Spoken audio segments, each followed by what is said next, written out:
How's it going, Zeb? That's good. Do me a favor. Pronounce your entire first name for me. Yep, Zebulai. Okay, where's that come from? It actually old mountain man that my dad knew when we lived in North Carolina. So what have the last 24, 48 hours been for you since you've been named QB? Really the same. I mean, last week we went through a mock game prep. This week's really the same thing. So just getting after it, getting in the film room, making sure that we got everything dialed up. A little bit more communication with the O-line this week just because we got to have a protection plan. We didn't need one last week, but really it's been about the same.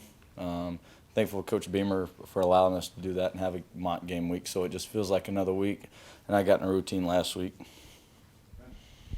Zeb, you've been on both sides of this offense as a coach and a player. Just in terms of looking at SAT's system and what you're asked to do as a quarterback, what does kind of success look like in that system? How do you kind of judge when it works well, I guess? Right.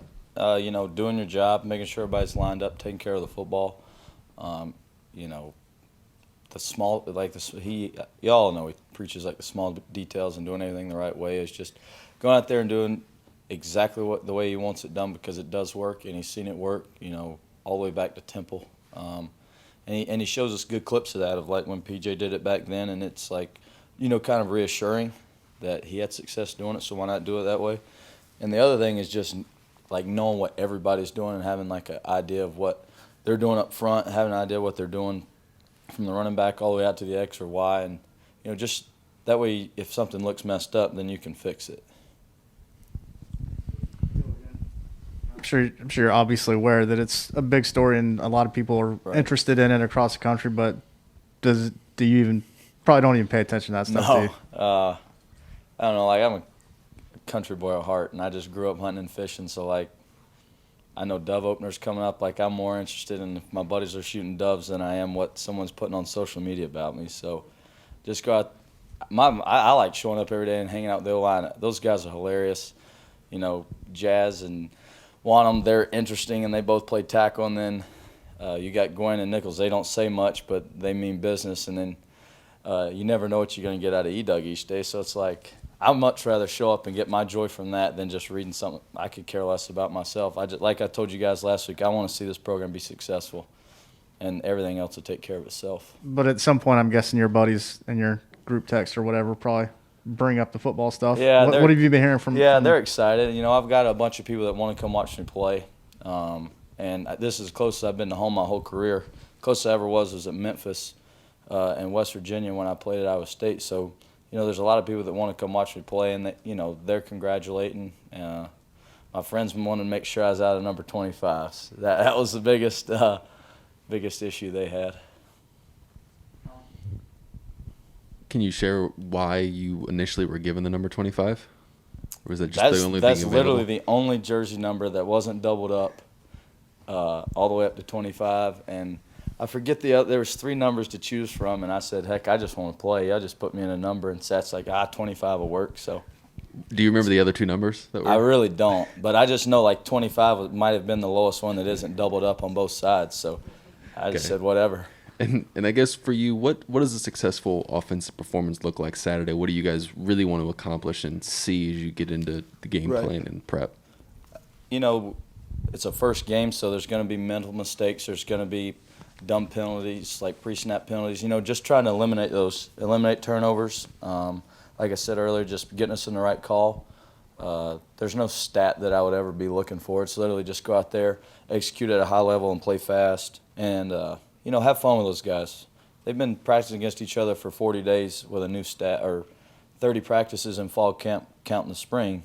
And, I want to go out there and enjoy it as much as they had of hitting someone else, and just seeing the smile on their face when they come back to the huddle. And I know that if those 5 up front, they'll protect in the pass game, they'll block in the run game, and everything else will take care of itself. So I think we should just go out there and have fun and play smart football.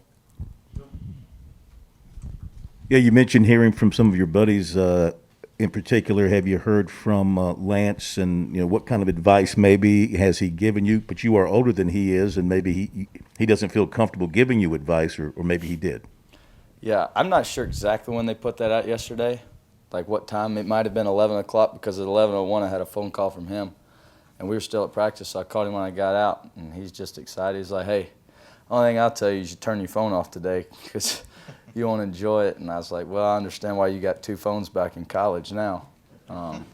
But, you know, a lot of people, you know, just stay humble. Who cares what they say in the media, you know, because there's always going to be good and bad things. You know, just go do your job, do what you're asked to do, be a good leader, show up on time. And like I said, my first interview is just go have fun and enjoy it like it's your last. And that's really how I'm approaching it. Like I told you guys last week, like I could care less about myself at all. I just want to see this program go in the right direction, and wins and losses doesn't matter. You know, like if we play smart football, things should take care of themselves at the end of the day. Zeb, 3 months ago, if I had told you that you were going to be the starting quarterback at the University of South Carolina, what would you have said to me? I would have said, heck no. You know, I just got done. My whole life's been around football, you know, because my dad's a head coach, and I've been around it my entire life. And that was like May was the very first time in my life, like I didn't have to worry about showing up for workouts, looking at a game plan, you know, trying to, you know, lead a team, any of that. So I was like, you know, I'm going to enjoy it. I'm going to go fishing. I'm going to go visit friends that I haven't got to see. And my mind just wasn't there, you know. And then we got back into the swing of things in fall camp. Like I truly, truly missed playing. I missed strapping it up, you know. And that's when it all, you know, kind of came back.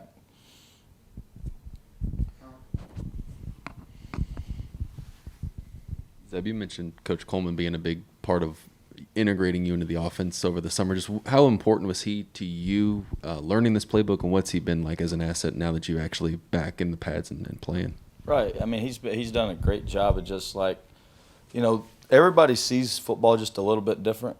And, you know, he comes from a different style offense, but, you know, he's coached in college for 12, I think he told me 12 years. So, like, he just coaches everything a little different and sees it from a different point of view. You know, like the way I teach you something might not be the way that you know, like you learn it well. And I think he knows my learning. I think we both got the same type learning style of, like, yeah, you can draw it up on a piece of paper and have a playbook, but if I can see it on tape, then I got a really good idea what's going on.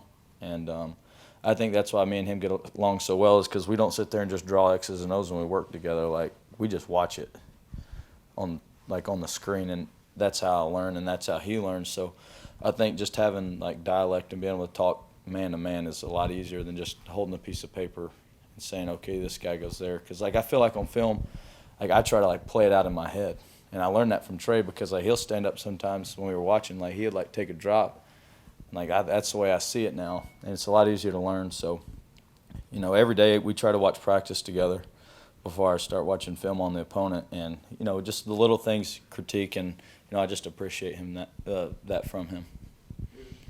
Zeb, once Luke gets healthy, it's 100% back in Right. practice, all that. How do you view the quarterback job? Is it going to be a true competition, or is it? Oh yeah, I'm gonna give it everything I got. Like I told you last week, like I'm just gonna keep being the same person. You know, Luke and I had this conversation before he got hurt. You know, like if I should come back and try to play or not. You know, like I want to be a mentor to Luke, Jason, Colton, Connor. I want to be a mentor to those guys and like teach it from like player to player type point of view, and not just coaching it. So Luke and I had talked about it, and I was like, you know, the number one thing we could do is rally around each other. And when we rally around each other, everybody in the room will rally around. And if we can do that, then that offense will come together, and then, you know, the 119 guys on the team. So, like, Luke and I go to class every day together. We alternate driving. Like, I try to spend as much time with him as I can just because I want to get to know him. We both want to be to the point where we can have an extra set of eyes on the sideline and be able to have communication. And whether I play, whether he plays, whether Jason plays, or Connor or Colton, like, the more eyes you can have, the better you're going to be. And being able, like, we all get along great and enjoy each other. But, like, yeah, it'll be a competition. But, you know, at the end of the day, it's the best player's going to play. Whoever gives, like, if you got a tag team between 2, 3, 4 guys, then, like, Luke and I have told him we're willing to do whatever it takes to win football games. It doesn't matter who's on the field. I was asking Sat about personnel groups, and not necessarily like specifics, but just with all the different types of skill sets you guys have with the running backs and tight ends, receivers. How exciting do you think it is for Sat to be able to maybe mix and match some of those guys and doing different things with him? Yeah, well, when I was a coach, I saw it from his point of view in a way of, like you've got this guy that weighs this much and is this big that can run this fast. It's like, how do you not try to get everybody the ball and spread everybody out where, like sometimes I had a receiver at NDSU named Christian Watson. He's really talented, really fast, but all they had to do was play a guy over the top and you took him away. And I feel like if we can spread it out, you can't just single up a guy and say, well, he's probably going to throw this guy the ball, or they're probably going to give this guy the ball, and just, using it to our advantage and trying to get as many playmakers on the field as you can. Like I just told him, like whether Luke, me, Jason, whoever's playing quarterback, there's so many guys on the field that need the ball that I need to get it out of my hand as fast as I can to them because they can make plays. And I think that's, you ask about size, like that's just utilizing your personnel and just trying to get really good players in the best situation to play. Zeb, Beamer and Satterfield have talked about just your presence in the huddle, the way you command the offense. Eric Douglas was talking about how you're not afraid to yell at guys or get after guys if they're doing the wrong thing. Just how have you gone about kind of developing that presence over the years, and has it changed or does it feel different now that you've spent some time in the coach's room? It really kind of stemmed back in high school because I played for my dad and we were in a huddle team. So and if you think about it, when you're in a huddle, you got about 8 seconds to have a conversation with somebody because it don't take that long to call a play. And, you can really jump on somebody and be like, hey, I need you to run this route just like this right here. I know I'm going to throw you the ball. Or, and then on the scout team, if the scout team don't give you a good look, it's really tough. It really, really is tough. If, you know exactly what they're doing, you're trying to get a look, you're trying to make a throw to make a receiver comfortable, and they don't do that. Somebody's got to get on to them, and hold them accountable. And Coach talks about it all the time, accountability, and that's, I just want, I hold myself to a high standard. And then, getting to know each player. Not everybody wants to get ripped or cussed out or yelled at. And, for me, Zach could say whatever he wants. He cuss me up and down, give me the works, and I'm just going to say yes, sir, and look at him just because that's how I was with my dad. But, if a guy misses a ball and gets cussed out, I'm going to go, hey, I'm going to throw you the next one because I trust you. Don't worry about it. And, just using that to my advantage of give them a sigh of relief because I know that's how I'd be if I was a receiver. How many friends and family do you expect this weekend? How many guys have you been hitting up for tickets? How many people have been hitting you up? Yeah. Well, it's kind of unique because one of my brothers plays at Northern in Aberdeen, so he can't come, which I really wish he could. But, my two parents, my brother and his wife, my uncle, who was in the military for 25 years as a Ranger, he never got to come out and visit me when I played at North Dakota State, but he's going to get to come to the game. And both my grandparents, just being old and living 1,300 miles from home, it was hard to, fly them in, and it was always bad weather. So, just expect an immediate family. Obviously, later in the year I can get friends and buddies, but I was just more focused on getting my immediate family here that really hadn't got to see me much. And it is kind of ironic. I got a bunch of family friends from Columbia, and they've all texted me like, hey, we can't come wait to come watch you play. We got tickets. It's just they just never had the opportunity to support me in person. I think that's what they want to do. Zeb, you kind of touched on my question, but has Sat gotten on you yet? Oh, yeah, but I love it. I really do. That's just my style. I'm not a rah-rah guy that just gets everybody jacked up. I'm trying to stay laser focused and do my job. But I know when somebody's not doing their job, and if I don't make a throw that he likes or do something, but it's not the tone I listen to, it's the message. And that's the way I approach it. I know he's cussing at me or yelling at me, but I'm seeing right through it, trying to, he's got meaning behind it. He's just trying to motivate me. So that's the way I take it. And I just say, I give him a nod sometimes and not say yes, sir. I just look at him. He knows when I'm looking at him what I'm saying. And I was talking to Noah Sanders the other day, and he said that during games that you might headbutt guys a little bit pre-game, get a little excited. Is that in the cards for this weekend, or do you have to tail that back? I'll tell it back. Kid named Hunter Lukey, he plays running back and fullback there. He's really, really good. And I don't know, he just kind of got excited one day, and we started headbutting on the first game. And it's when you win 16 in a row, you might want to keep doing what you're doing. So it's kind of a little tradition, but I ain't going to be headbutting nobody this weekend. I apologize if this has already been clarified, but if Doty had not gotten hurt, would this still be happening for you? Probably. Like Coach said, it was kind of like a joke during the summer and stuff. And, you know, after that first scrimmage and I didn't have the ball in my hand or have any control, you know, like I'm a GA, I'm standing there signaling, doing my job, owning my role. Like, I wanted more. You know what I mean? Like, I just got done playing 3 months ago. I wanted more. Like, maybe I wasn't pulling the trigger, but is there a way I can help Luke be more successful and Jason be more successful? And it wasn't they had a bad scrimmage. It was just, like, I just felt like a little pup over there just standing there and couldn't give them any advice. And that's really why I wanted to do it because, like I said, I want to put this program long after I'm gone.